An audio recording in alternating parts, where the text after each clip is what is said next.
Today on Play and Display, I'm going to be reviewing MacFarlane Toys DC Superpowers Superman.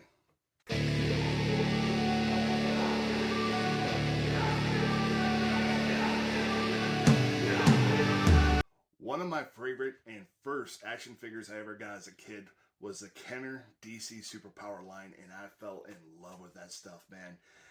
My favorite cartoon show back then was the Super Friends, and to me that was just a cartoon come to life, and I used to play the hell out of those figures.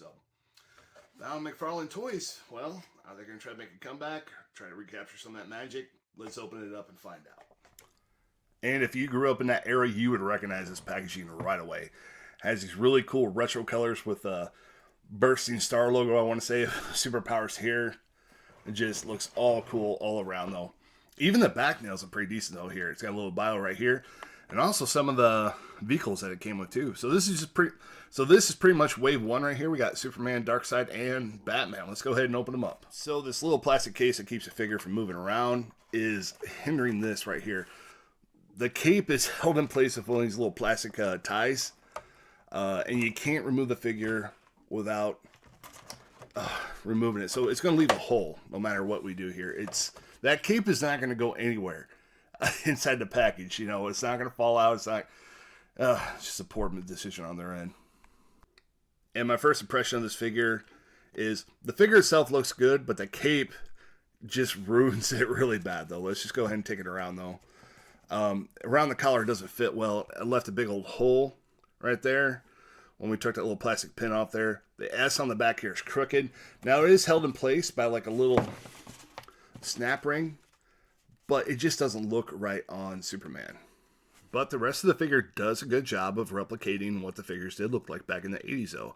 The head sculpt looks pretty good. It's just got the straight blue eyes there, which isn't too bad. The paint job is really decent, too. I mean, the blue pops really well. The S is done on the chest very well. The belt and everything, too. The only problem is this figure right here. Back in the day, you used to be able to squeeze these legs together and cause a punching motion. This one does not come with it.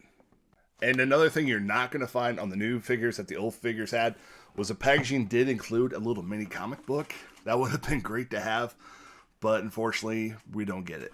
Now, this figure is going to move like an 80s action figure, which isn't a bad thing for what this figure is trying to accomplish here. You know, you're not going to get a movable elbow, but you will get both shoulders that move. Head will swivel back and forth, but will not swivel up and down.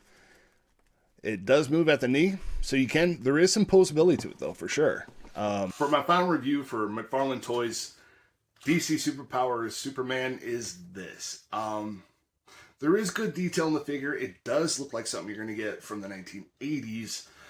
The cape does ruin it at all. I mean, just from the packaging choicing right there is just uncalled for. The cape doesn't really fit well along his shoulders and the back of his head. I'm going to just take it off to show you. Like, it looks way better without the cape, but Superman does kind of come with a cape. I understand in action figures, having a cape is very tough to do, but this hurts it big time, though, because it's a huge part of his identity, though. For detail, I'm going to have to give this figure a 7.75 out of 10.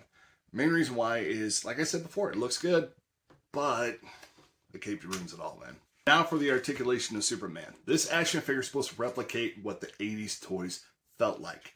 So the lack of articulation, not a big deal, but the lack of action by squeezing the legs and having the fists go up and down to attack, that just makes the toy broken right there. And that's inexcusable. They could have spent a little bit more money to put that feature in there, and people would love to have it. The fact it doesn't have it is a big letdown, especially for guys who grew up with that. So articulation, that's going to take a big hit, though. That's going to take about 2 points away. So we're going to put that at 8.5 out of 10, and that's just a big no-no. And for the fun factor, though, this figure does have some issues, though. The cape doesn't look right. The punching mechanism is not even there. But it is cheap, though. This, like I said, it's a $10 to $11 figure. Other figures you can get, I think, that have more to go with it, though, are definitely the Teenage Mutant Ninja Turtle Classic line, Masters of the Universe Origins. You feel like you get more. Even with the Origins, you get the comic book. These came with a little mini comic book back in the day. And Tom McFarlane, I mean, you run a comic company. I mean, could you not put a little comic in here? Now there was like a fan made art little mini comic you can print off that came out a while back ago. I can't remember who did it though. If I can find that information, I'll leave a link down in the description below. But these figures are still good for displaying though. If you're a fan and you grew up with them though, you're gonna end up buying one. Are you gonna buy the whole series? Probably not. And the newer figures that come out, they're more based on more modern stuff. I would just like to see the old figures come back. I'd like to see the old version of Brainiac to come back. You know, that's, to me, that'd be cool.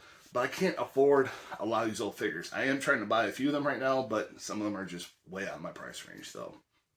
So for fun factor though, it's still pretty decent, but it's nothing too great. So let's give it 8 out of 10. And that's being fair. Thank you guys so much for sticking around to the end of the video though. If you guys like this video, feel free to go ahead and give it a like. Leave a comment down below for sure. And if you guys want to subscribe, I'll be putting out more videos as often as I can. I'm trying to do 5 videos a week. Just action figures and everything else I'll be reviewing. Trying to get back into some comic reviews and some more action figure hunting. So I'm working on that, but it doesn't always happen on one big hunt. So I got to kind of try to combine the two together. But thank you guys so much for watching. Big love out to you, man. And I hope you guys have a great day.